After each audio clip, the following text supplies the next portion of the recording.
They say they're influenced by Russia. Everything that happens, it's Russia. Why do they have their eyes closed like that? So Africans aren't capable of developing anything. Africans aren't capable of inventing, innovating, or taking initiatives. That's what we're fighting against. And look at their speeches. Look at their speeches. Even the French president, always in his speeches, says that young Africans are influenced by Russia.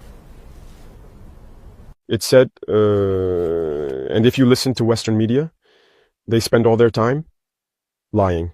And look today, the AES, which is a model that's starting to take shape, they can't go a single day without talking about Burkina or the AES. It's impossible for them. And every time they try to spread information, to divide, to manipulate the youth. But it doesn't work anymore. I think people are aware enough. Now people have their eyes open. Through communication, they managed to rewrite history. And as for African history, they schemed everything to spread lies. As a result, some young Africans don't even know the history of Africa or what Africa has accomplished.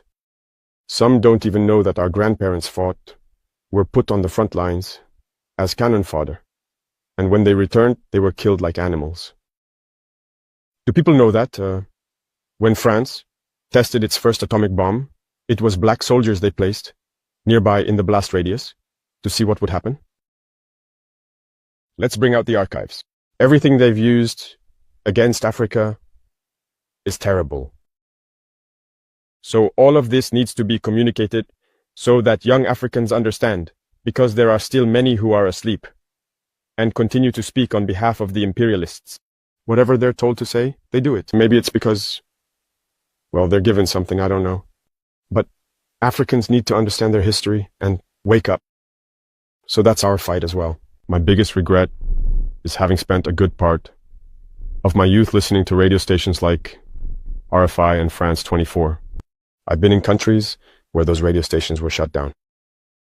But we would use apps to record their news broadcasts so we could listen. But at some point, something clicked.